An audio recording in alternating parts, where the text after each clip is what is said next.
Hey everybody, today's topic is about who are your students listening to?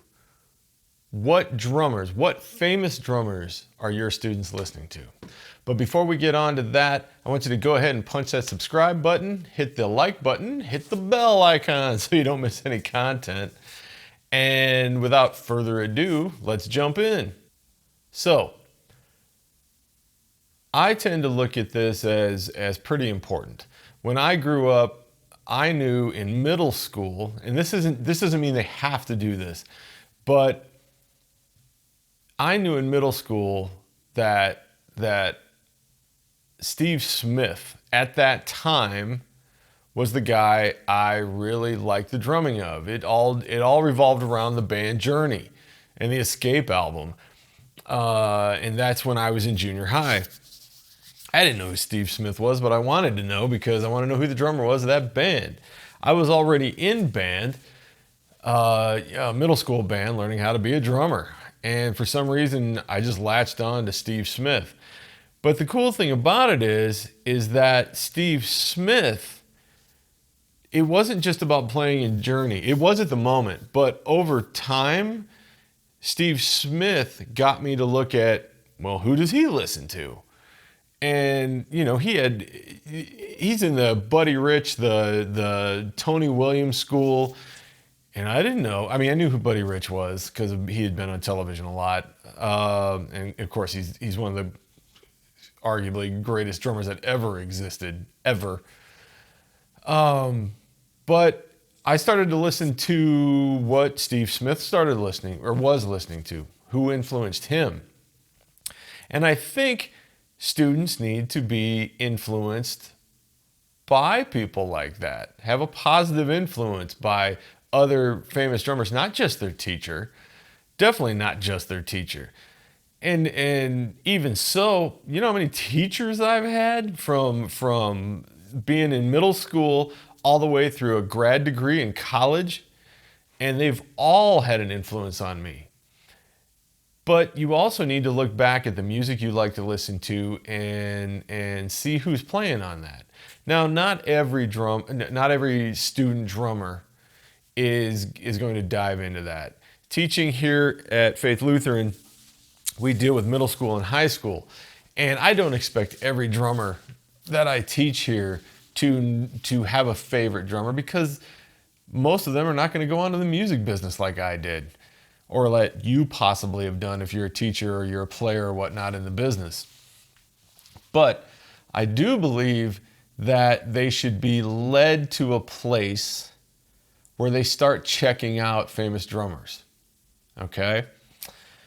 I don't believe that you should push your favorite drummer on them. I think that they should know about them. I think they should know why you like that player, why you think so much of that player.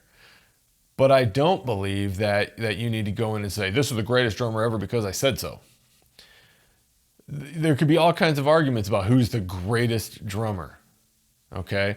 And most of the time right now, I'll hear people making that argument, and the two that always pop up in my world. Now, this could be totally different where you are, but where I'm at, the two that pop up a lot as the greatest drummer of all time, the argument seems to be between Buddy Rich and Vinnie Colaiuta.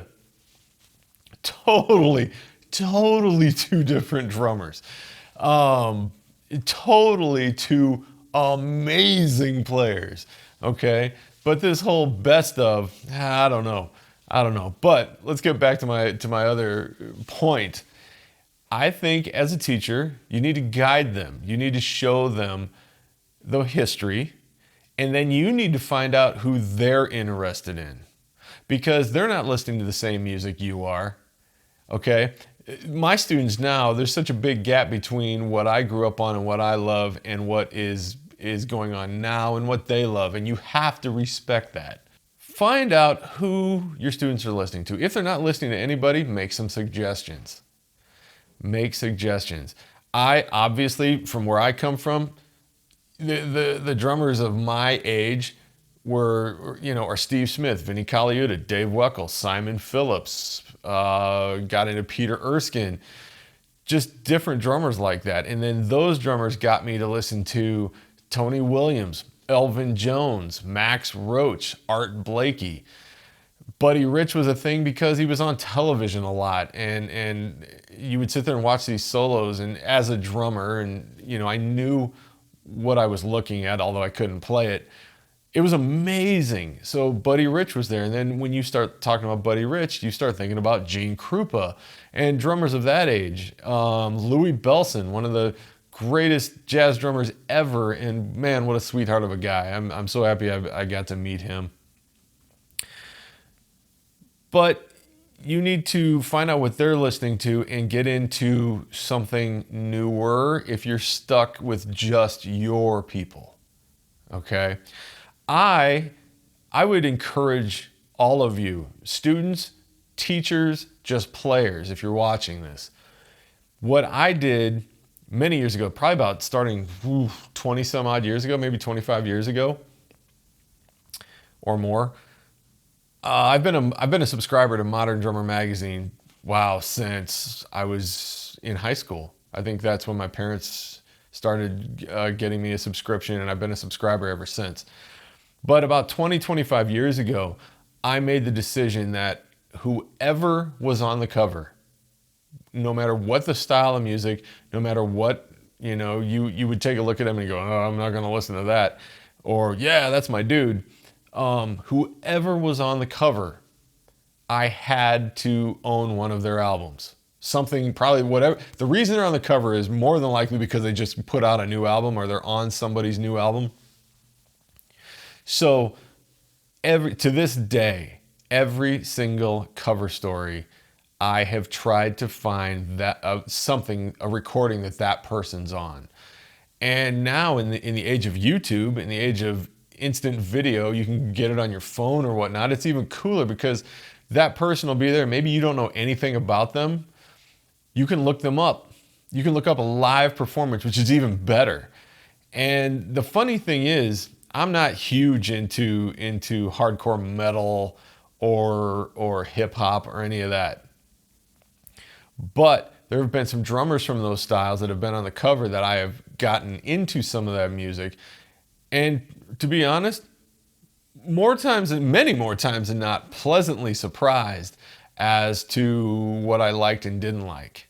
Now, being a professional musician, I can sit there and tell you why I like XYZ or I don't like, this certain type of music, or the fact that I actually maybe don't like the music, but I do kind of like the drum beats, or maybe I don't even like the drum beats. Maybe I like the keyboard part and I hate the singer. I don't know. But it has been interesting to take on this challenge that every single month, whoever the drummer is on the cover, download it. And since most of us are on Apple Music, Spotify, Google Play, whatever, we've got our subscriptions. Most of that stuff is on there. It's an easy download. Find it, download it, take a listen. If you hate it, get rid of it, but at least you know something new. You've learned something for yourself as a teacher, as a musician, as a percussionist drummer. Okay? You've learned something new.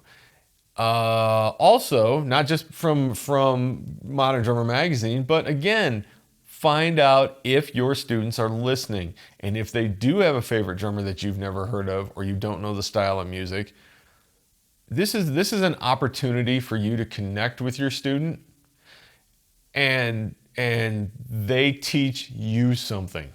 Because it's always us coming from our angle, pointed at them, teaching them something. This is an opportunity for them to feel important enough that you took on what they said and you checked it out.